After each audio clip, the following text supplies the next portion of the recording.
Apresente para Jesus as pessoas que te odeiam, as pessoas que te amaldiçoam, as pessoas que te caluniam, as pessoas que falam mal de você, que querem fazer mal a você.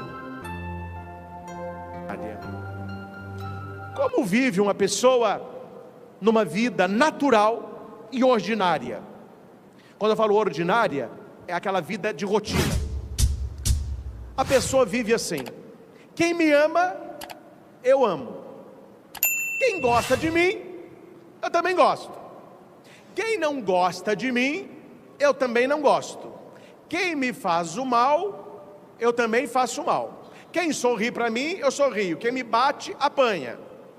É o doma lá da cá, olho por olho, dente por dente. Isso é Adão. Quem vive uma vida natural e uma pessoa passa a perna em você, fala mal de você, tenta estragar seu casamento, puxar o seu tapete no seu trabalho, o homem natural, ele tenta vingança. Ele vai guardando aquela pessoa e diz: a sua hora vai chegar. Você me fez mal hoje, terá a hora do troco. Isto é uma vida ordinária, uma vida natural, porque o ser humano é uma criatura decaída. Não pense, meus irmãos, que nós somos anjos. Nós somos seres decaídos. Nós caímos no pecado e herdamos esta herança de Adão. A nossa luta é contra o natural, porque eu quero o sobrenatural. A nossa luta é contra o ordinário, porque eu quero o extraordinário.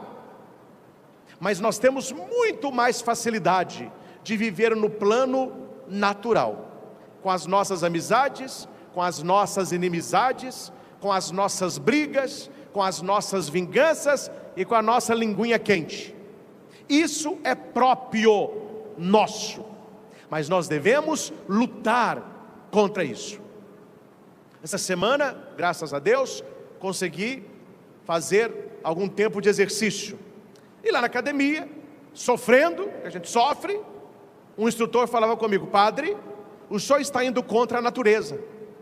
Porque a natureza do ser humano é gastar pouca energia. O nosso desejo é sofá, é cama, é dormir, é não gastar energia. O ser humano, ele quer poupar energia, é não ter muito músculo, porque quanto mais músculo, mais energia o ser humano gasta. Então ele quer isso. O senhor está fazendo algo contrário à natureza, se esforçando numa vida que vai te trazer mais saúde. Ou seja, existe a vida que o meu corpo quer, mas existe a vida que ele precisa e que eu posso dar. Existe a maneira como você está, e existe a maneira como você gostaria de ser. Então é preciso passar de uma para outra e não se contentar com coisas fáceis. Jesus não nos pede coisas fáceis, mas Ele nos pede coisas possíveis, por causa dEle. Olhando, olho por olho, dente por dente. Mas quando você olha para Jesus, quando você coloca a lente de Cristo, quem fala isso maravilhosamente é o cardeal Cantalamessa, Raniero Cantalamessa.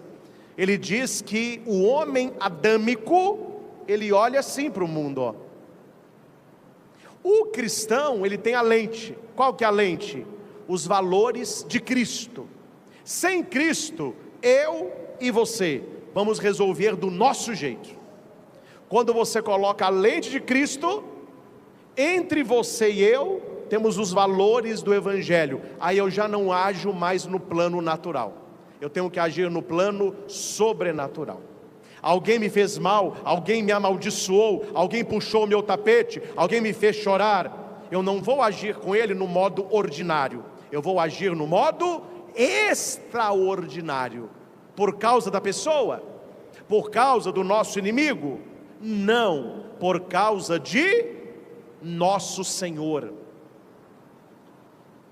Santa Teresa de Calcutá, Madre Teresa, estava com uma espátula raspando a perna de um leproso, tirando todas aquelas escaras, aquelas peles, sangue, pus. Passou uma pessoa, olhou para a Madre Teresa e disse assim: ah, Teresa, eu não faria isso nem por 1 milhão. E Teresa, sorrindo, respondeu: nem eu. Nem eu. Ela fazia por causa do Senhor. Na década de 90, um médico de São Paulo teve a sua filha morta depois de um estupro. Ele estava no centro cirúrgico, tirando a bala de um rapaz que fora alvejado pela polícia. E durante a cirurgia, o chamou, a filha dele era a moça que tinha sido morta depois de um estupro. E foi informado que o autor tinha sido baleado. E quando mostram a foto, quem era? O rapaz que ele estava operando. Ele respira fundo, entra para a sala de cirurgia, faz a operação, salva o rapaz e depois vai chorar com a família. E eles perguntavam: como que você conseguiu, sabendo que era o algoz da sua filha? Ele disse: primeiro que eu sou cristão, eu estou em outro plano, e para que eu conseguisse separar aquele homem de um paciente, todas as vezes que eu olhava para o rosto dele, eu via o rosto de Cristo. Eu não salvei aquele homem porque ele merecia, porque o que ele merecia era morrer, mas eu salvei aquele homem não por causa dele, mas por causa do Deus que eu sirvo. Uma vida natural, o que a gente faria com um homem desse? Numa vida ordinária, o que um cara desse merece? Pelo menos ser operado sem anestesia, né? Mas o médico olhou para aquele cara e ele não foi para o lado ordinário, ele foi para o lado extraordinário. Ele não estava no seu lado natural, ele estava no sobrenatural. A segunda leitura fala muito disso. Olha como você está vivendo. Se você está vivendo como o primeiro Adão ou como o segundo Adão. Você está vivendo como aquele que decaído ou como Jesus Cristo que nos eleva. E no Evangelho, Jesus vai mostrar 2 estilos de vida. Um estilo extraordinário, um estilo ordinário. Um estilo sobrenatural e um estilo natural. Um estilo que busca a santidade, outro que busca a vingança. A vós que me escutais. Quem veio à missa semana passada e prestou atenção, você viu que no Evangelho, Jesus por 3 vezes disse: ai de vós, ai de vós, ai de vós. Agora ele olha para nós e diz: a vós que me escutais. Jesus não está pregando para quem não crê, Jesus não está falando para quem não reza, Jesus não está falando para quem não está aqui. Há muitas pessoas que escolheram uma vida natural, uma vida ordinária, uma vida baseada na carne. Nós que estamos aqui, o que se entende? Nós estamos procurando uma vida sobrenatural. Então a palavra de Cristo é para nós, não é para todos. Aqui Jesus é muito claro: a vós que me escutais. Tem gente que não quer escutá-lo, nós queremos escutá-lo. E ele vai dizer: amai os vossos inimigos. Diga para quem está do seu lado: ame o seu inimigo. Você viu a cara de alegria da pessoa? Você viu a satisfação? Ame o seu inimigo. O problema, meus irmãos, é que nós, latino-americanos, brasileiros e mineiros, aqui eu estou celebrando para o Brasil todo, né? Tem gente de vários estados, mas convenhamos comigo, Minas tem um sabor especial. Eu amo os estados todos aí que eu tenho viajado, mas o mineiro, além das pessoas gostarem muito, eu gosto muito de ser mineiro, porque o mineiro, você conheceu o cara agora, você já toma café, já come pão de queijo, já chama para casa, já leva, ele é afetuoso. E nós gostamos de fazer amizade, e nós não gostamos de inimigos. Nós mineiros somos vistos pelos paulistas, pelos cariocas, como muito calado e desconfiado. Eles falam, o mineiro, ele é calado e desconfiado. Mas quando você conquista o coração, não tem gente melhor para lidar. O mineirinho é meio, come pelas beiradas, né? Só que nós gostamos de mesa. Por isso que eu tenho o costume aqui no santuário, algumas famílias não gostam, mas eu preciso fazer. Quando eu vou visitar os doentes, eu falo com a secretária, marque o café para a última, porque aí eu já tomo o lanche lá. Quando eu não avisava, eram 6 casas e 6 mesas de mineiro para café. E você sabe como que é a mesa do mineiro para café? Você sabe como que é a mesa que eles preparam para padre tomar café? Eu acho que o mundo está acabando. E eu tinha que comer, eu falei, não dou conta de comer tanta coisa. Então eu deixo a última bênção para quem quer oferecer o café. A gente gosta de mesa, a gente gosta de conversar com os amigos, não é? Durante o cerco de Jericó, eu tive a grata alegria de ter algumas famílias que acolheram os pregadores. Como foi boa aquelas noites, a gente conversando ao redor da mesa, com coisa gostosa, a família feliz. A gente gosta disso, a gente gosta de visitar o outro, a gente gosta de receber visita, a gente gosta de sair junto. Quem se ama, vamos ver um filme junto, vamos passear junto, vamos para o sítio junto, vai lá em casa, só, depois que você não aparece. É assim ou não é? Então quando a gente escuta Jesus dizendo assim, amai os vossos inimigos, o que você pensa?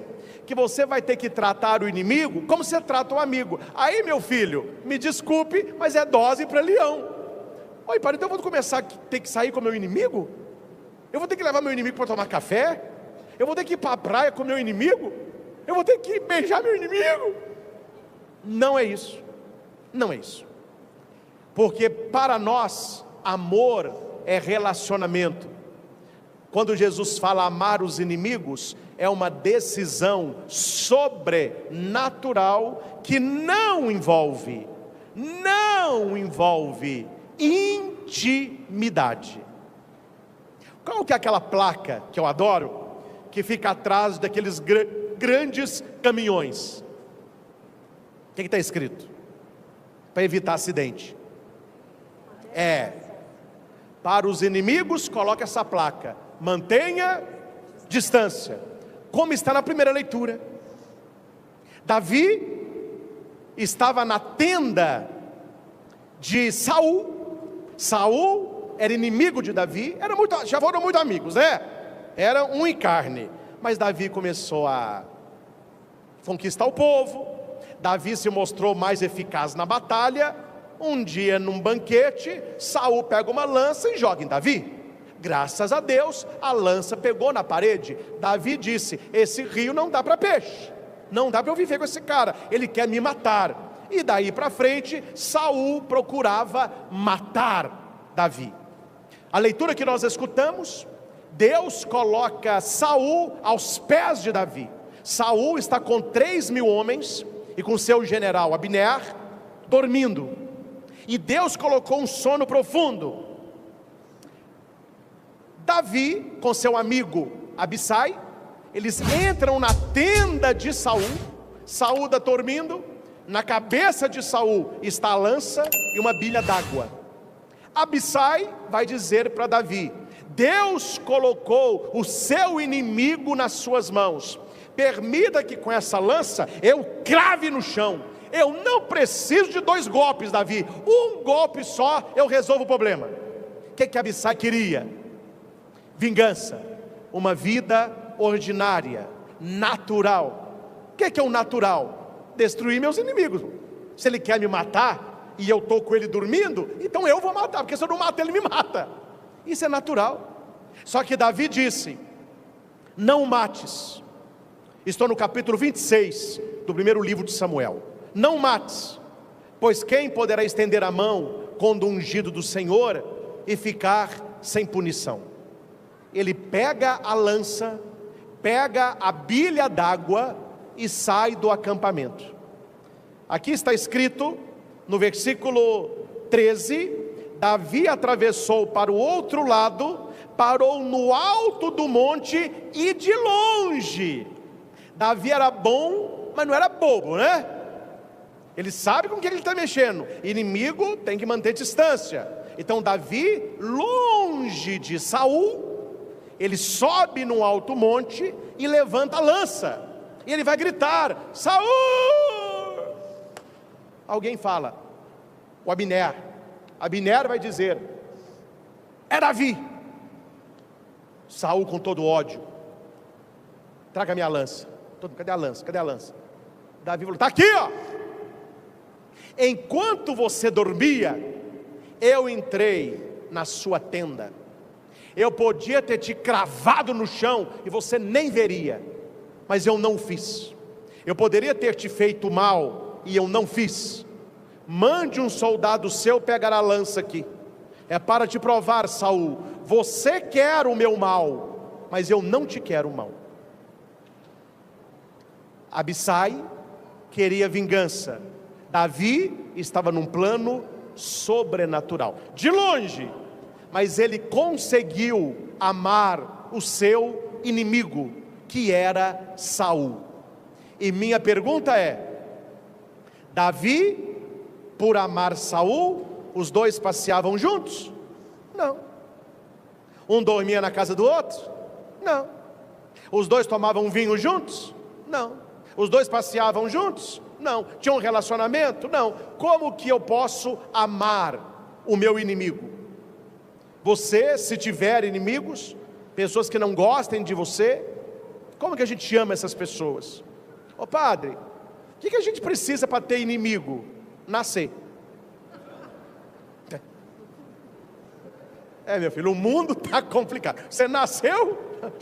Sabe que você nasceu? Já tem gente que não gosta de você. E segundo, se você quer ter inimigos, seja adepto da verdade. Você começou a falar a verdade, os inimigos, eles se multiplicam.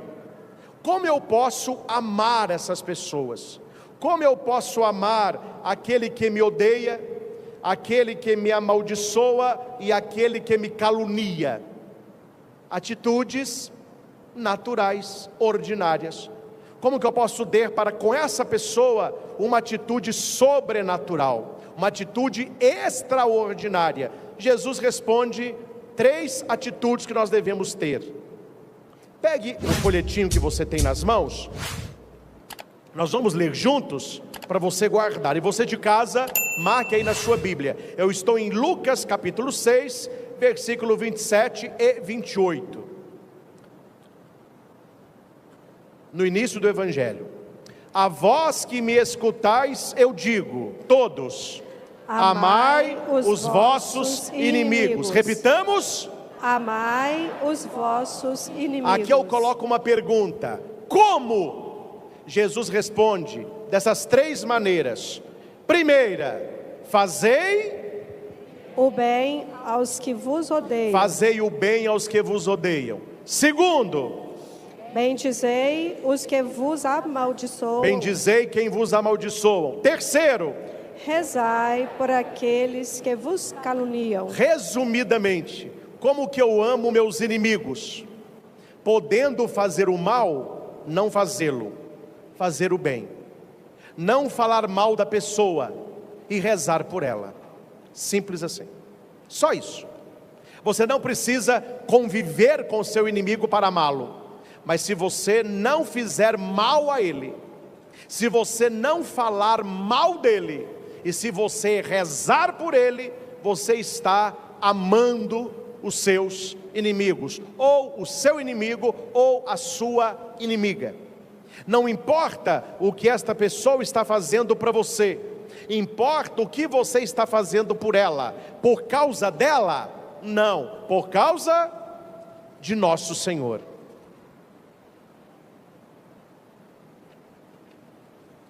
Versículo 31. Se você ama somente quem te ama, que recompensa você merece? Se você faz o bem para quem te faz o bem, que recompensa você merece? Se você empresta somente para quem você espera receber, que recompensa? Gente, isso é o natural é assim. Eu amo quem me ama, eu faço bem para quem me faz o bem, e eu empresto para quem tem também alguma coisa para me emprestar. Isso é a vida natural, as pessoas vivem assim. Só que Jesus quer que nós tenhamos uma vida sobrenatural, por causa dele. Tem aquela música bonita: só por ti, Jesus, conhece, né? Quero me consumir como vela que queima no altar, só por ti. Se não for por Jesus, meu filho, prepara, a nossa vida vai ser uma brigaiada, uma cachorrada. É vingança para um lado, é vingança para o outro, é facada, é chute, é rabo de arraia, é tiro, é uma confusão. Mas quando você está numa vida sobrenatural, você vai dizer: não, quem age assim é Adão, eu estou com Cristo, porque eu quero receber esta grande recompensa. A pessoa que não faz o mal podendo fazer, que não fala mal podendo falar, e que reza para a pessoa ao invés de amaldiçoar, a sua recompensa será grande. E diga alto: eu quero de Jesus a grande recompensa. Eu quero de Jesus a grande recompensa. Saul falou para os seus soldados: quem matar Davi ganhará uma grande recompensa. Jesus fala para nós: quem amar os inimigos ganhará uma grande recompensa. Imagina você chegar no reino dos céus e ter lá para você uma grande recompensa. Aí os invejosos vão dizer assim: por que você ganhou tudo isso aí? Você vai falar: porque eu podia ter feito mal e não fiz, eu podia ter falado mal e não falei, eu podia ter amaldiçoado e eu rezei. Está aqui a recompensa de Cristo para mim. Você viveu uma vida natural, não está ganhando nada. Eu vivi uma vida sobrenatural, estou ganhando tudo. Lá embaixo eu era bobo, aqui em cima eu sou santo. Decisão. Amar aqui neste texto lucano não é sentimento, mas é uma decisão por Jesus. Atitude concreta, e com isso finalizamos. Pense nos seus inimigos. E uma coisa importante, viu, gente? Tenha inimigo, mas não seja inimigo. Um dia uma pessoa, linguinha quente, falou comigo assim: padre, eu estava lendo a Bíblia e eu tomei posse da palavra. Falei: que palavra? 5.000 cairão à minha direita, 10.000 à minha esquerda, eu não serei atingido. Meu filho, cuidado, que na vida de muita gente está no meio dos 5.000, viu? Porque a questão não é só você rezar pelos inimigos, é você não ser inimigo de ninguém. Que você tenha inimigos, paciência, mas que você seja inimigo, penitência. Primeiro, pense nas pessoas que não gostam de você, nas pessoas que querem ver você triste, pessoas que puxaram o seu tapete, traíram a sua confiança, tomam café com seu nome. Podendo fazer o mal a elas, não faça. Podendo fazer o bem, faça. Por causa dela? Não, ela não merece. É por causa de Jesus. Fazendo por ela, você faz por ele. Segundo, não fale mal desta pessoa mais. A psicologia nos ensina que faz bem para o nosso ego falar mal de quem nos fez mal para aqueles que nos querem bem. Deu para entender? A gente se sente bem falando mal de quem nos faz mal para aqueles que nos querem bem. Isso acalenta. E eu não estou aqui, meus irmãos, falando de desabafo, falando que você está contando o que a pessoa te fez. Isso é necessário, senão você fica sofrendo sozinho, daqui a pouco você está com uma doença psicossomática aí. Eu estou falando em falar mal. O falar mal traz um desejo de vingança.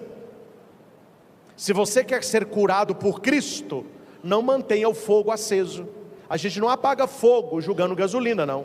Quando você fica falando mal da pessoa e fala mal, e fala mal, e fala mal, a ferida só vai abrindo.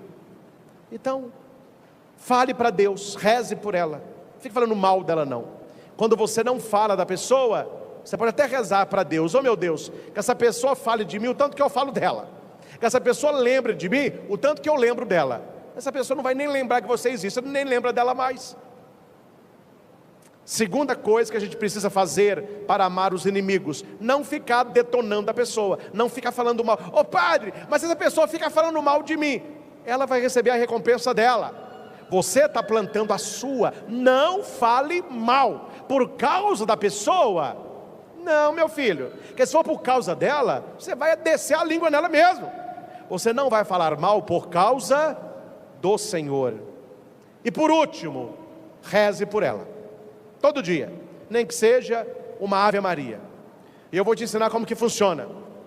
No início, você vai pensar assim: eu vou rezar agora uma Ave Maria para o meu inimigo. Você vai notar isso. Só de você falar, eu vou rezar uma Ave Maria para o meu inimigo, vem a abrição de boca. Pesado. Aí você reza: Ave Maria, Ave Maria que demora, Santa Maria, o meu inimigo. Mas vai rezando, vai rezando. A oração, ela começa aqui, ó, mas ela vai descendo. E quando você ver, você estará rezando para a pessoa daqui. E apesar de todo o mal que ela te fez, você não tem raiva dela, você tem misericórdia. Você saiu do plano natural, está no plano sobrenatural, agradando o coração de nosso Senhor. Isso é o mais importante. Meus irmãos, fica a lição para a nossa vida: amar os nossos inimigos é não fazer mal, não falar mal e não desejar o mal. Não fazer, não falar, não desejar. Atitudes positivas: fazer o bem, se puder, destacar elogios, rezar pela pessoa. Um exercício que ajuda aqueles que desejam: contemple o crucifixo. Quando alguém te fizer muito mal, alguém te fizer chorar, alguém acabar com a sua paciência, alguém te fizer raiva, não há nada melhor do que você rezar perante o crucifixo. Coloca aí para o pessoal de casa, crucifixo. Aí você olha para Jesus crucificado, o segundo Adão, e você diz para ele assim: Senhor Jesus, o Senhor teria um machucado a menos se eu não tivesse cometido um pecado a mais. E o Senhor não me dá o que eu mereço. Eu mereço estar aí pregado, mas o Senhor morreu no meu lugar. Eu agradeço todo o teu amor por mim. Aí você pensa no que o seu pecado fez com Jesus. Aí você olha o que a pessoa fez com você. O que você fez com Jesus foi pior, e Ele te perdoou. Por que você não vai perdoar o seu irmão? Lembra daquele caso de dois homens que deviam? Um devia uma grande quantia a um que devia uma pequena quantia ao rei.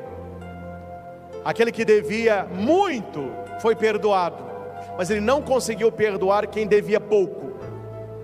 Qual é o rei que nos perdoa? Jesus.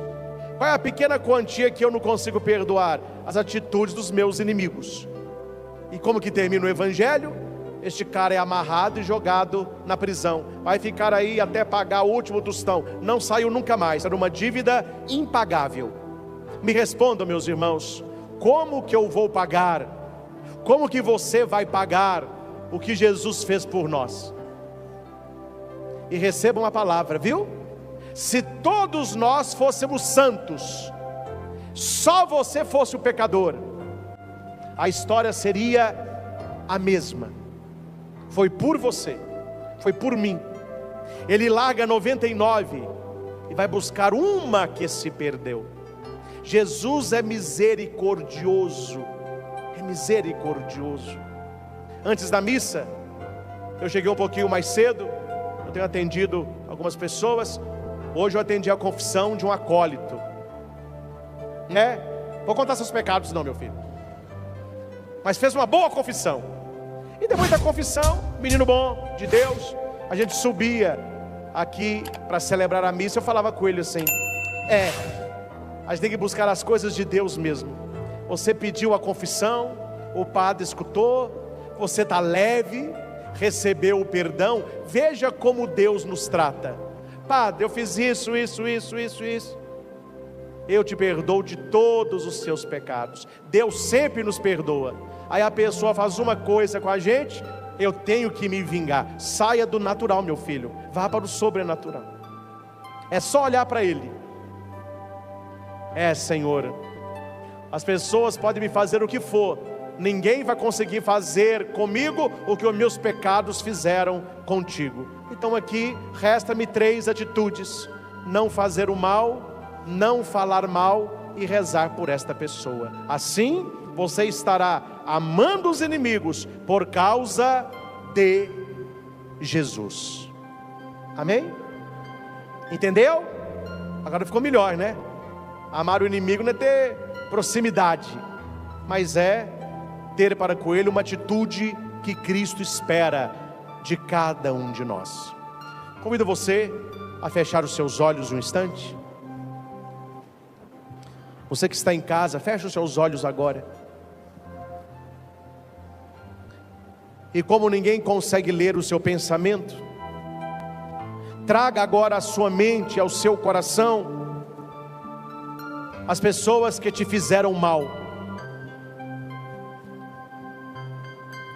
Apresente para Jesus as pessoas que te odeiam, as pessoas que te amaldiçoam, as pessoas que te caluniam, as pessoas que falam mal de você, que querem fazer mal a você.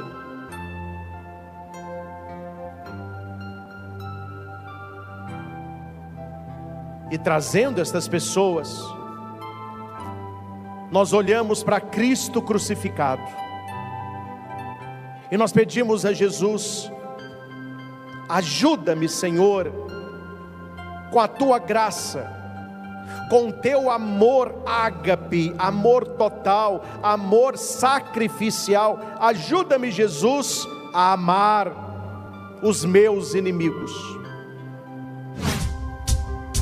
Ajuda-me, Senhor, a fazer o bem para aqueles que me odeiam, e podendo jamais fazer o mal. Ajuda-me, Senhor, a falar bem das pessoas que me amaldiçoam, e podendo nunca falar mal. E ajuda-me, Jesus, acima de tudo, a rezar pelas pessoas que me caluniam. É por ti, só por ti. Eu quero ser cada dia mais digno desta grande recompensa, de ser um filho do Altíssimo. Eu não quero gastar a minha vida com vingança, como estava presente no coração de Abissai, o desejo de matar Saul, porque este queria matar Davi. Mas Davi, podendo fazer mal, ele escolhe fazer o bem. Ele poupou a vida de Saul. Podendo falar mal de Saul, Davi falou bem. Ele é ungido. E Davi ora por Saul, pedindo a mudança do seu coração. Nós não queremos ser imagens de Adão, mas sim, numa vida sobrenatural, ter as atitudes de Jesus.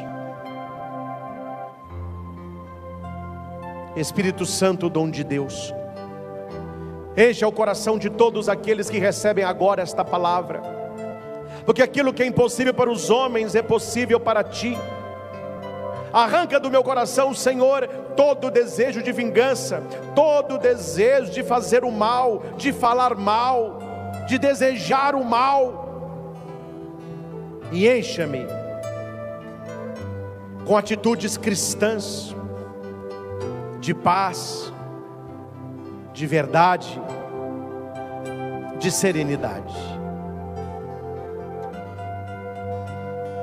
Só por ti, Jesus, só por ti, eu quero me consumir como esta vela que queima no altar, me consumir de amor. Eu quero amar os inimigos não porque eles merecem, é porque o Senhor merece. Eu quero me consumir como esta vela, porque o Senhor merece. Eu quero fazer o bem a estas pessoas, porque o Senhor merece. Eu não quero falar mal delas por tua causa, Senhor, e por teu amor. Eu quero orar por elas, só por ti, Jesus.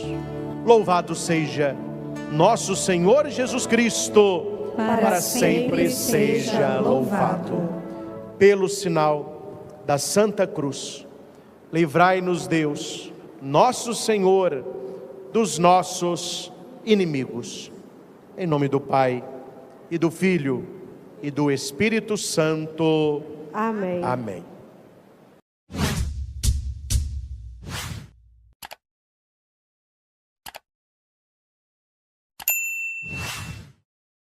Não fecheis o coração, ouvi hoje a voz de Deus. Repitamos isso. Não fecheis o coração, ouvi hoje a voz de Deus. Você que participa conosco desta Santa Missa, tem alguém participando com você? Então você vai dizer isso a esta pessoa. Você que está aqui no santuário, tem alguém do seu lado? Diga isso para a pessoa. Não fecheis o coração, ouvi hoje a voz de Deus. Pode falar. Não fecheis o coração, ouvi hoje a voz de Deus. Este é o Salmo 94, o Salmo da missa de hoje. E por que rei Davi, ele vai cantar isso? Ele vai transformar isso em canção, em cântico. Porque há muitas pessoas que fecham o coração a voz de Deus. Jesus vai dizer que nós somos sal da terra, e com as coisas de Deus não se brinca, com as coisas de Deus não se leva em banho-maria. E infelizmente as pessoas hoje andam buscando uma palavra que não salgue, elas estão buscando uma palavra doce. Quanto mais doce é a palavra, quanto mais melosa é a palavra, quanto mais sentimental é a palavra, mais o povo gosta. Oh, mas o povo adora.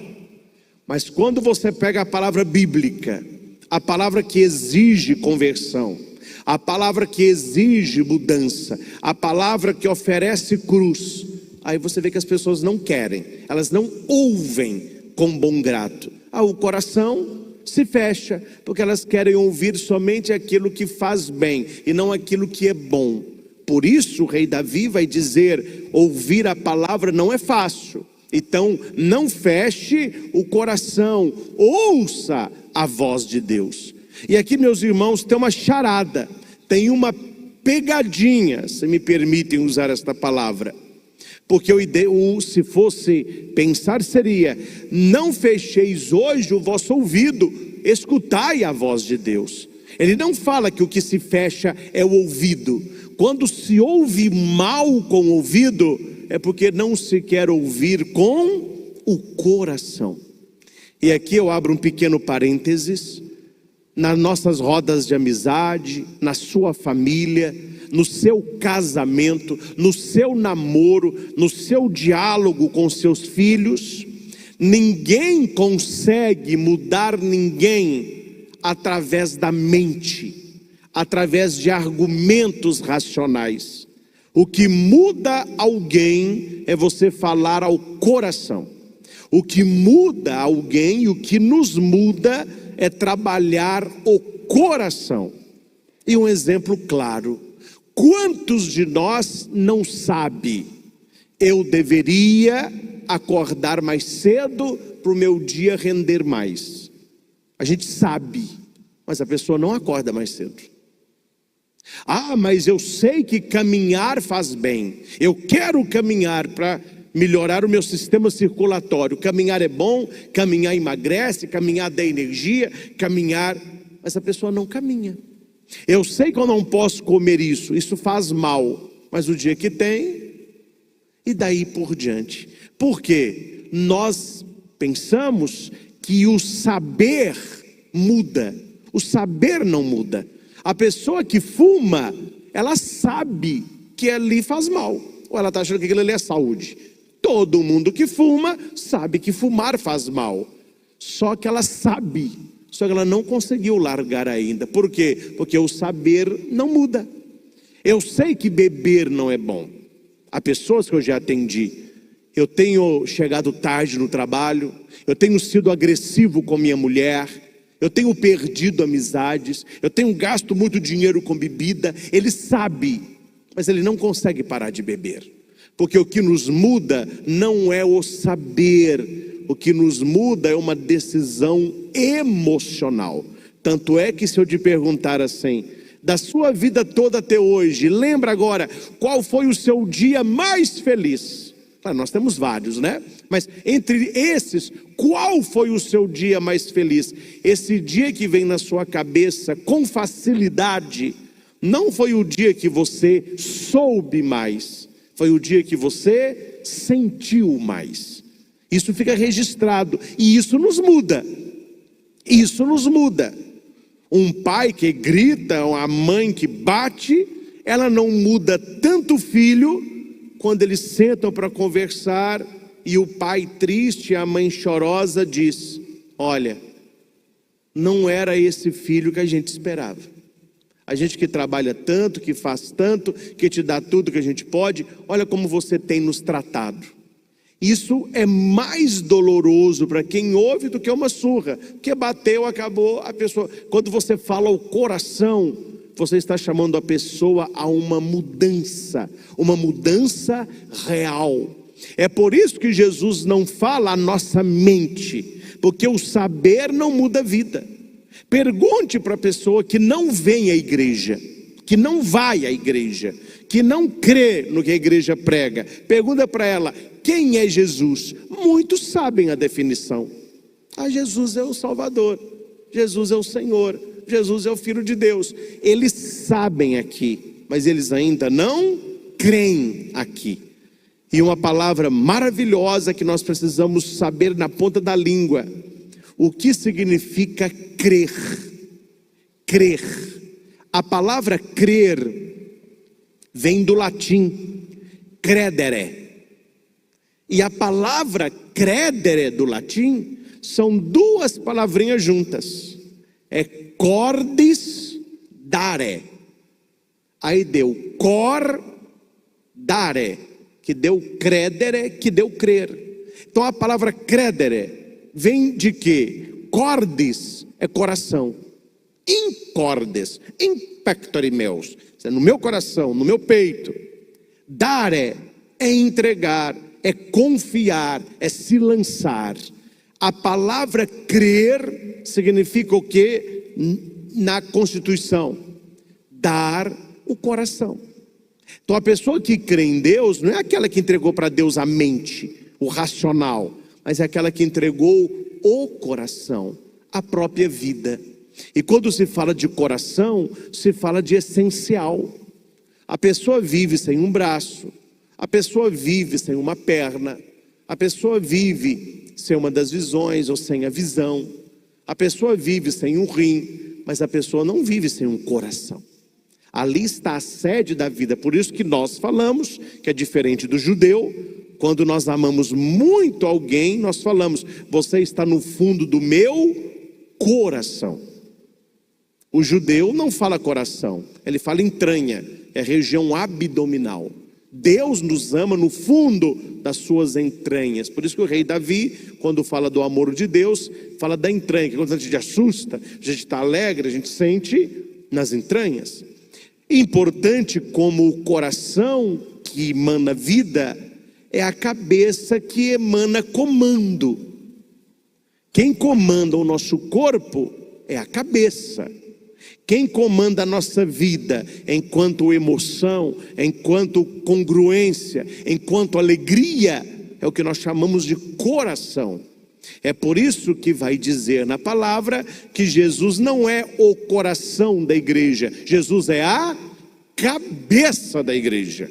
E nós somos os seus membros. E para ter uma cabeça que emana vida, nós precisamos receber esta vida através do coração. Olha como que as coisas vão se casando e você entende que o que vale é a palavra intimidade, é a palavra experiência, é a palavra proximidade.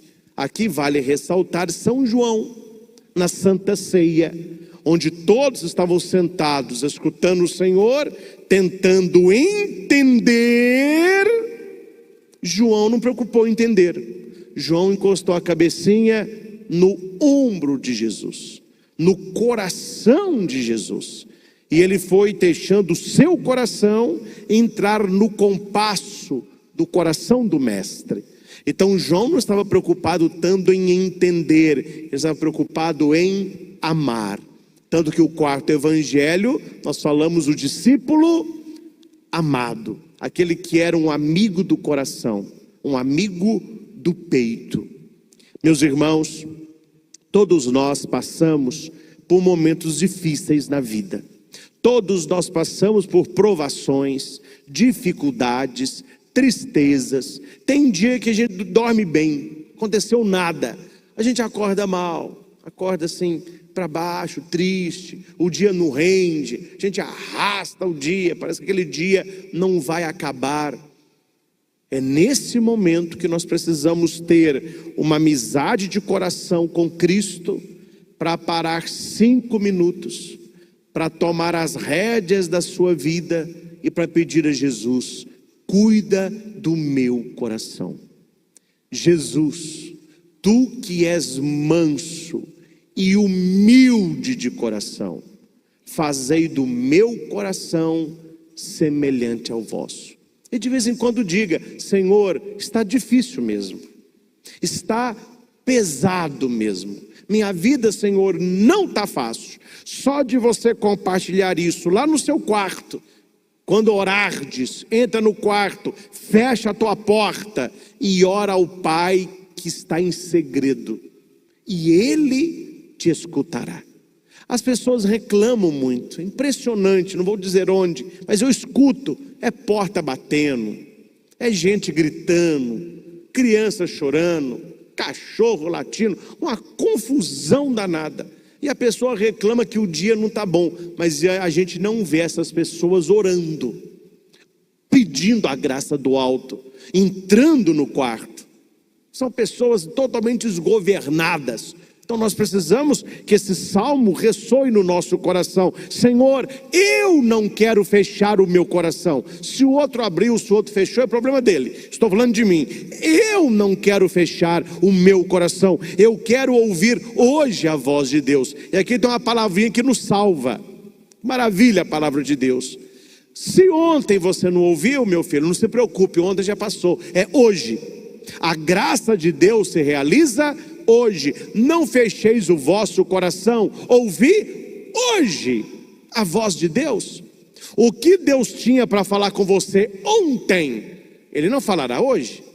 O que Deus tem para falar para você amanhã, Ele não falará hoje. Deus falará hoje no contexto concreto da sua vida, no contexto concreto da sua vida. É por isso que a primeira leitura traz Deus falando na boca de Moisés que surgirá para aquele povo um profeta. E o que é um profeta? É um homem capaz de ler a realidade, de ler o presente com um olhar iluminado por Deus.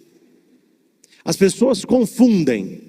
Quando você fala com as pessoas profeta, a profeta, Isaías, Jeremias, o que as pessoas entendem por profeta?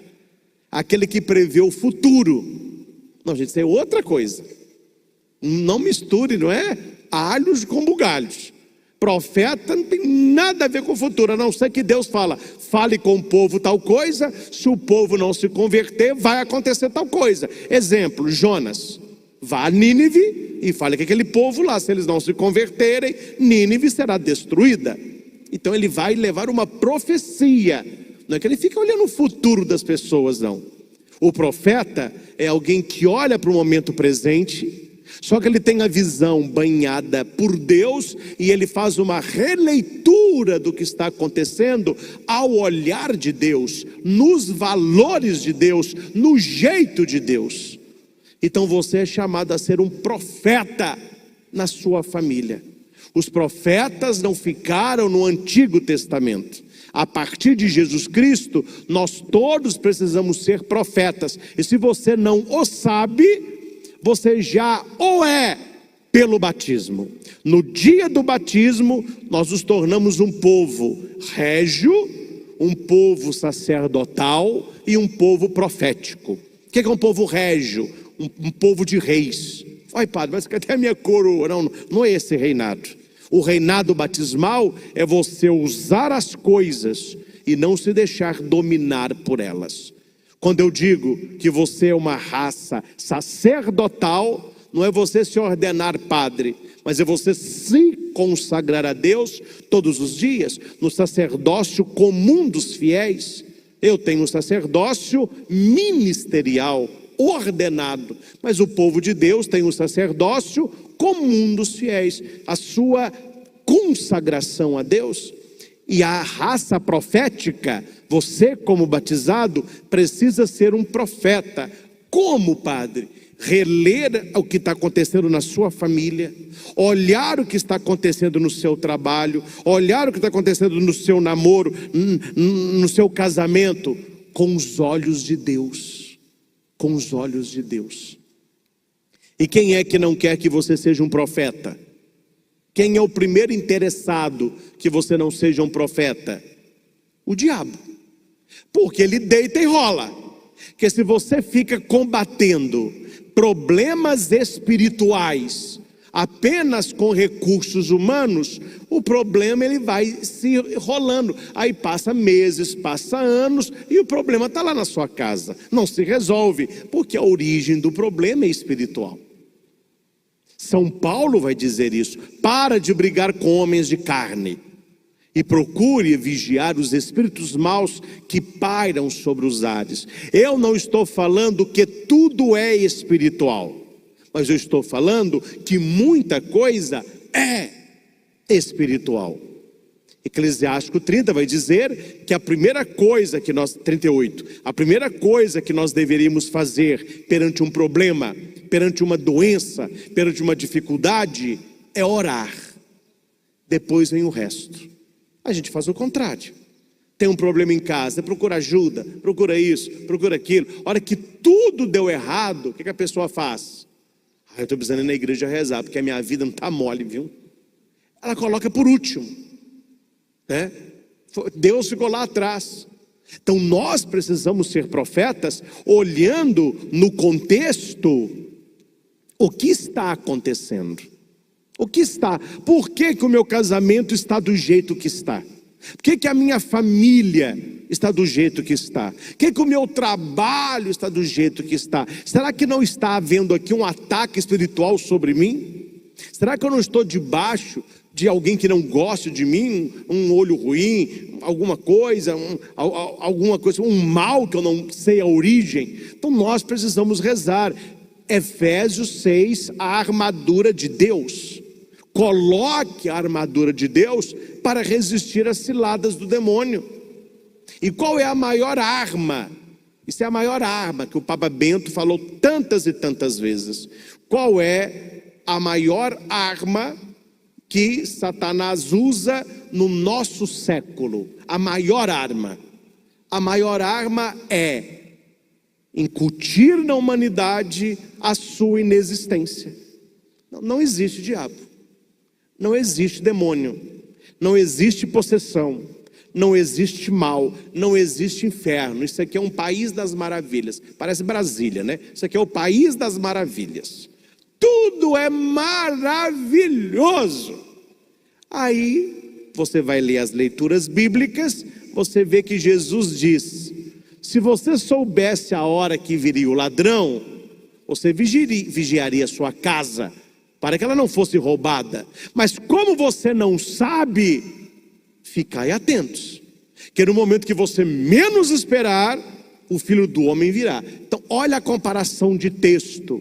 Se existe um ladrão, e você que saiu da casa para vir à igreja, você que nos acompanha de casa, isso você ainda não fez, mas nós que aqui estamos fizemos. Quando saímos de casa, tem mãe que fala para os meninos: olha se as janelas estão fechadas, olha se a porta que está para o fundo. Minha mãe é mestre para fazer essa pergunta: a porta que está para o fundo, você trancou? A gente não olha isso. Fecha a porta da casa, você sai do carro, pip, tem gente que faz assim ainda. Por quê? Porque você sabe que você precisa cuidar do que é seu, senão alguém vai levar. Não, se não existe ninguém roubando, se a sociedade é um país das maravilhas, você pode vir à missa, largar as janelas abertas, a porta aberta, portão aberto, o carro destrancado, a chave na ignição. Olha, padre, você está louco? É porque você sabe que é um perigo. Quando não se acredita mais na ação do mal, o que acontece conosco? Você está aberto a ele, você está desprotegido e ele vai atacar. E a coisa é tão séria e tão pesada, que se não fosse tão séria e tão pesada, não tinha entrado no Pai Nosso. Jesus colocou, olha para você ver, Jesus colocou o demônio no Pai Nosso, meu filho. Não nos deixeis cair em tentação. Se existe a tentação, é porque há um tentador. Mas livrai-nos do mal. Não é esse malzinho, não. É um mal, não. É um mal personificado. Se Jesus é o bem personificado, existe o mal personificado. E é contra este mal que Jesus veio lutar. É contra o reino das trevas que Jesus nos chama à luz. São Paulo vai dizer: vós não sois filhos das trevas, vós sois filhos da luz. E este dia não vai vos surpreender como um ladrão. Orai e vigiai. Então a primeira leitura fala que nós precisamos aprender a ter uma língua profética. E o que é ter uma língua profética? Anunciar a palavra, denunciar o pecado. Nós precisamos, na sociedade de hoje, pessoas que têm uma língua profética. Bispos e padres que têm uma língua profética, que não tenham medo de falar. Pais, mães, famílias proféticas, que profetizem graça e bênção dentro da sua casa, anunciando coisas boas, denunciando coisas erradas. Nós estamos vivendo uma época dos isentões, né? O pessoal até brinca nisso. Quer dizer, ninguém tem opinião de nada, ninguém fala nada, tudo dá bem. Está faltando os profetas. O profeta que faz uma releitura e diz: isso aqui é de Deus, isso aqui não. Isso aqui caminha de acordo com o que o Senhor nos disse. Isso aqui não caminha de acordo com o que o Senhor nos disse. E olha que interessante: farei surgir um profeta, porei em sua boca as minhas palavras, e ele lhes comunicará tudo o que eu lhe mandar. Então as pessoas no livro do Deuteronômio, elas estão ouvindo a boca do profeta como se fosse a boca do próprio Deus. Meus irmãos, você nunca ouviu da boca de alguém, seja o seu marido, sua mulher, um melhor amigo, um padre, um conselheiro, um pregador, uma irmã de caridade, não sei quem, você nunca ouviu na boca de alguém Deus falando para você de maneira clara? Nossa, parece que eu estou sozinho nessa igreja, parece que está falando para mim. É a boca de Deus. Você vai conversar com um amigo, ele te dá um conselho, fala: meu Deus, é Deus falando na boca dessa pessoa para a minha vida. Isso acontece inúmeras vezes. Padre, eu nunca escutei. Fechou o coração, né? Fechou o coração, não ouve a voz de Deus, não é por isso. Dá-lhe. Aí, ó, problema teu, né? fechou o coração, não está ouvindo nada. Quem tem o coração aberto, sempre ouvirá a voz de Deus. E Deus responde e confirma um atrás do outro. É fora do comum.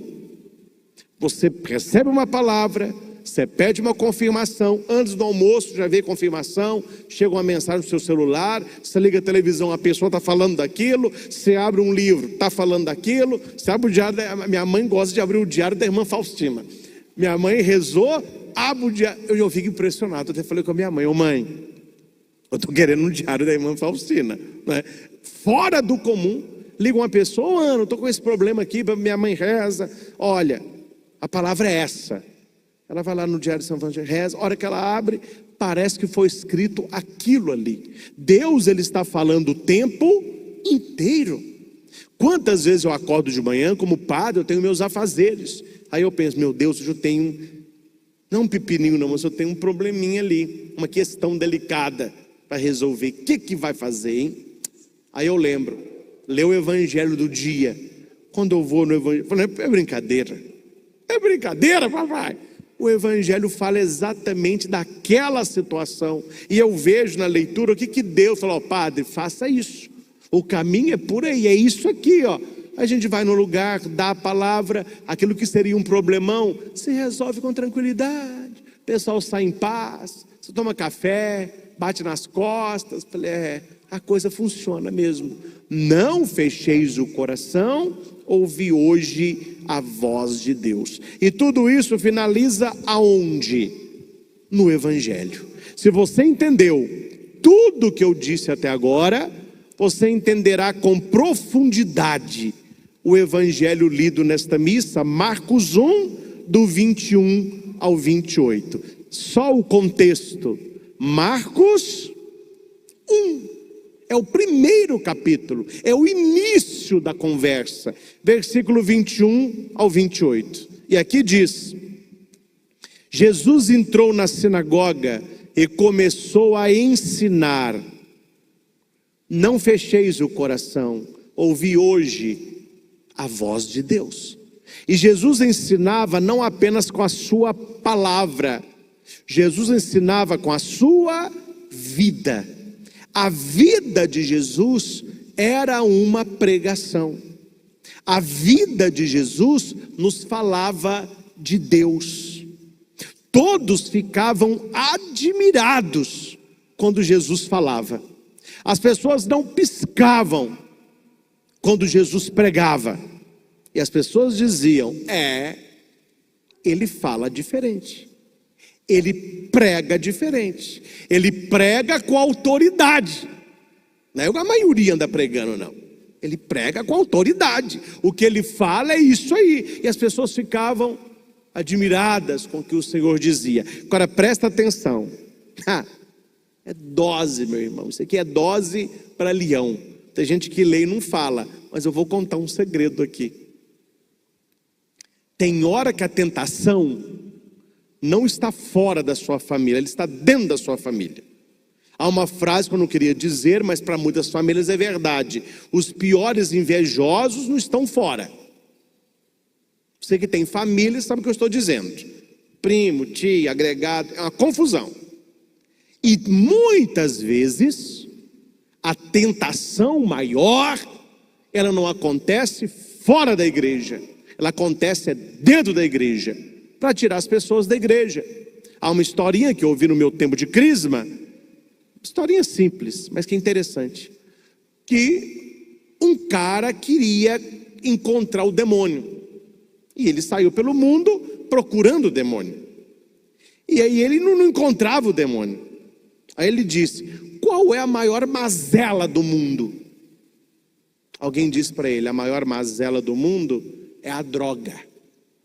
E ele começou a andar nos becos, onde tinham viciados, onde tinha ponto de droga. Ele viu ali tanta gente perdeu a dignidade, viciados em crack, pessoas no chão, e ele não encontrou o demônio. Ele perguntou para um soldado, qual que é a pior coisa do mundo? O soldado, meu filho, é a guerra. E ele viajou lá para o Oriente Médio, foi na guerra, e gente sendo metralhada, e bomba estourando, e tudo caindo, e ele procurando, e gritando, cadê o demônio? Ele não achou. E ele foi em várias situações degradantes, e ele não encontrou. O dia que ele desistiu de procurar, ele voltava para casa, cansado, depois de tempos de procura. E ele passando na porta de uma igreja, havia uma missa de domingo, quem que ele vê na porta da igreja? O diabo, todo sorridente. Ele falou assim, ó, eu pensei que eu te acharia em qualquer lugar, mas na porta de uma igreja? Aí o diabo respondeu, é porque você não pensa como eu. Pegar os que estão lá é fácil, eu quero pegar os que estão aqui, ó. Deu para entender? Por isso tem gente que diz, rapaz, mas quanto mais eu rezo, mais assombração aparece. Primeiro que é uma crença que você tem. Então a nossa vida é feita de crenças. Se você acredita que quanto mais você reza, pior a coisa fica, você vai rezar e a coisa vai piorar. É uma crença. Eu tenho outra crença. Eu acredito que quanto mais eu rezo, melhor fica. Quanto mais eu rezo, mais tranquilidade eu tenho. Isso vai acontecer também. Meus irmãos, nós precisamos entender uma coisa. Nós jogamos no outro time. O mal, ele não quer pegar quem está no time dele, sabendo ou não. Mas ele tem fúria contra aqueles que estão preservados dele. E quem é? Aqueles que procuram Jesus. Aqueles que querem seguir a Jesus. E uma frase que eu não tolero, eu não respondo à pessoa, mas é uma frase totalmente fora de contexto. Ô padre, o que é chata? Fala aí, o que você quer falar? Sabe por que eu não for na igreja? Por que você não vai na igreja? Eu nunca vi tanta gente difícil, tanta gente metida, tanta gente que fala mal dos outros. Meu filho, igreja é para isso mesmo, pô. Você quer que gente santa, perfeita? Você morre e vai para o céu. Se é que você vai para o céu, porque com essa língua sua deve queimar no fogo do inferno. Mas morra e vê para onde que você vai. A igreja, nós precisamos entender que a igreja é divina, mas que os seus membros são humanos. E nós estamos na igreja não é porque somos bons. Nós procuramos a igreja porque nós queremos ser bons. Nós queremos que Deus nos faça melhor. Aí a pessoa fica pipocando de igreja em igreja. Aí é interessante, ela acaba não indo mais à igreja. Aí eu fui na igreja do Frei Galvão. Lá eles me xingaram. Aí eu fui lá para Nossa Senhora da Guia. Lá o padre me chamou a atenção. Aí eu fui para Nossa Senhora Aparecida. Lá eles me xingaram no coral. Peraí, onde você faz esse xingo? Qual que é o problema? O problema é as igrejas ou é o que você está fazendo lá?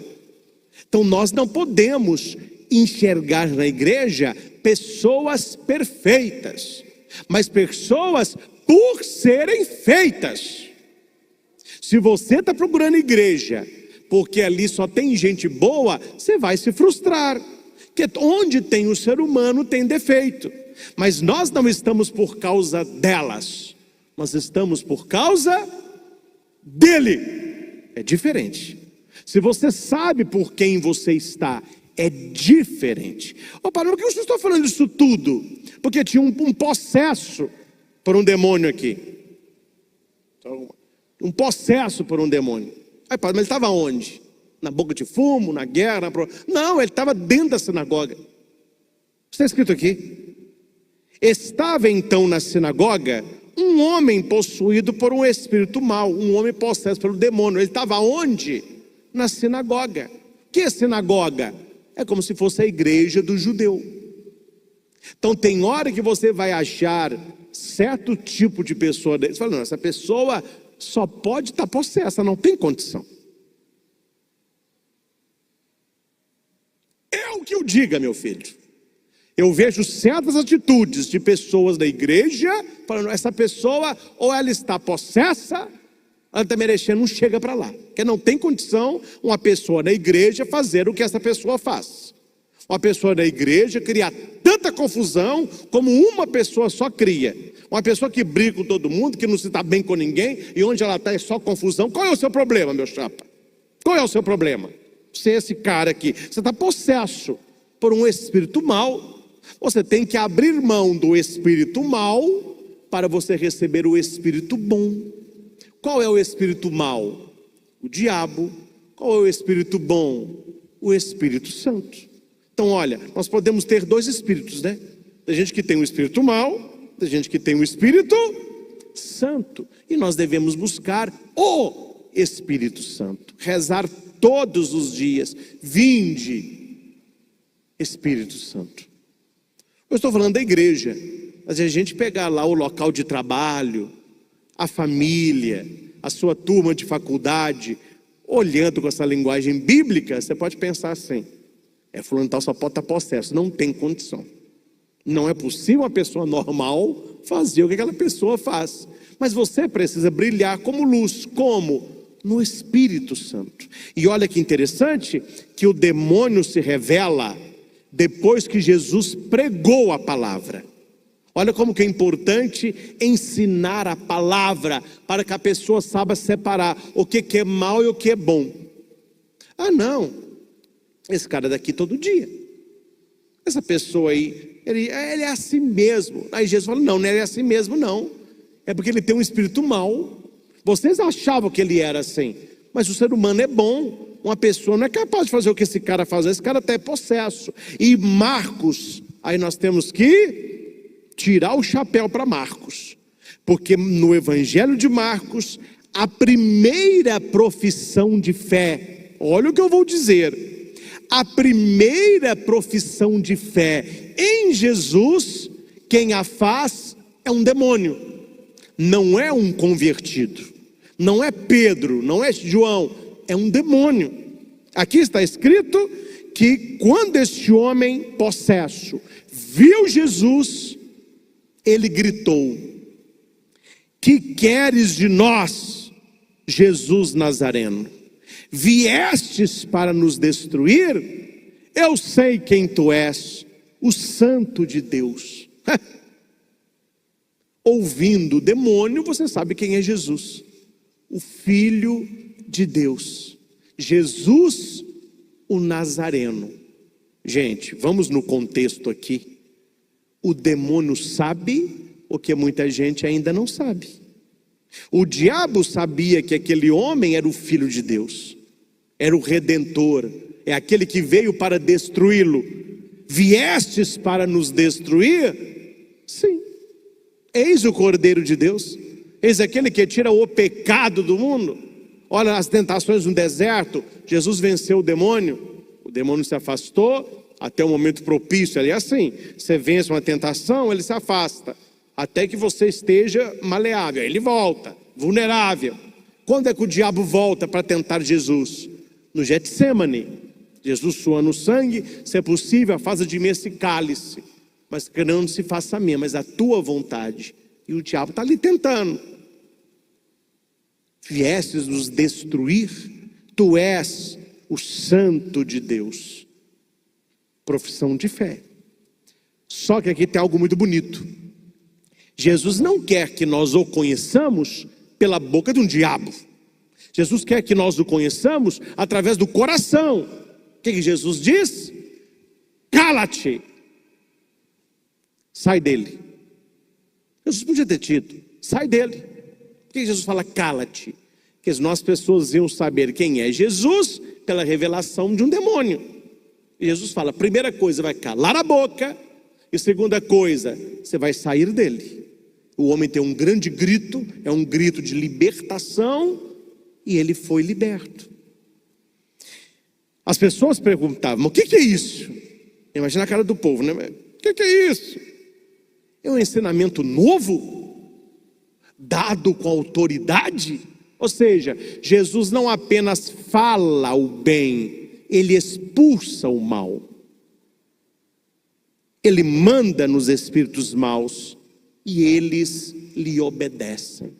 Meus irmãos, nós não precisamos ter medo do demônio.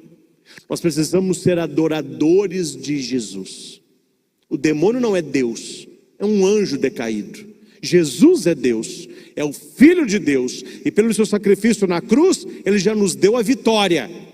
Então quem anda muito preocupado, e com medo do demônio, ele não está ocupado com as coisas de Deus, porque a nossa proteção, ela vem de Deus.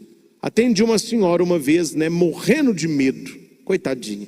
O que a senhora está com medo? Ah, padre, eu fui na casa da minha filha, meu neto estava vendo um filme, era um filme de possessão. Quando eu estou com medo de ver o demônio lá em casa, eu estou achando que eu vou levantar para ir na cozinha de noite, ele vai estar lá. Eu falei com ela: minha filha, desse mal a senhora não morre, porque o ser humano foge do feio. O ser humano gosta de coisa bonita. Aquilo que é bonito você contempla, aquilo que é feio você tira o olhar, você não quer ver. E nós sabemos que na era que nós estamos vivendo, onde se cultua muito a beleza e também a física, não é por aí o caminho da tentação. Pelo contrário, olha, se fosse aparecer, o que não vai acontecer, não é igual a senhora está pensando. A senhora pensa aí num homem que a senhora acha lindo, etc. É mais ou menos por aí que é a visão. Porque a tentação, ela vem naquilo que nos atrai e não naquilo que nos repele. Por que Eva caiu no pecado? Leia na Bíblia, gente, tem que ler Bíblia. Está escrito lá, quando ela olhou para o fruto, ele era belo e parecia muito apetitoso. Está na palavra. Quer dizer, a tentação, se olha, é bonito e é gostoso. Isso é tentação. Aí coloca lá um fruto murcho, um fruto feio.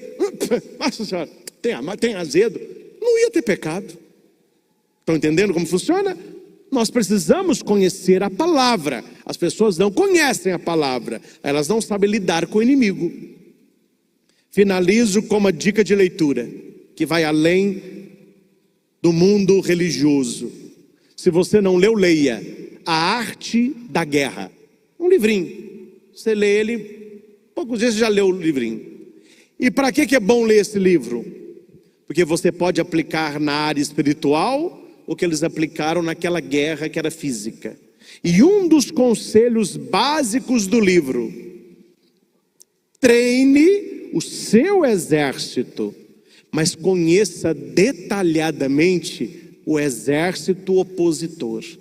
Não há como você vencer uma guerra se você não sabe como que o outro luta. Não sei se você gosta de futebol ou de luta, essas lutas que tem, boxe, MMA, tem vários.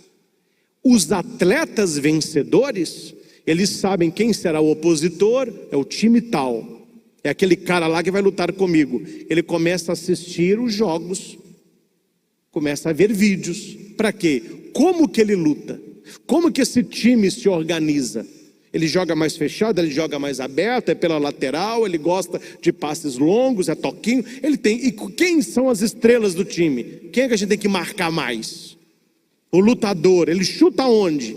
Qual que é o ponto forte dele? Qual que é o ponto fraco dele? Isso tudo funciona no mundo.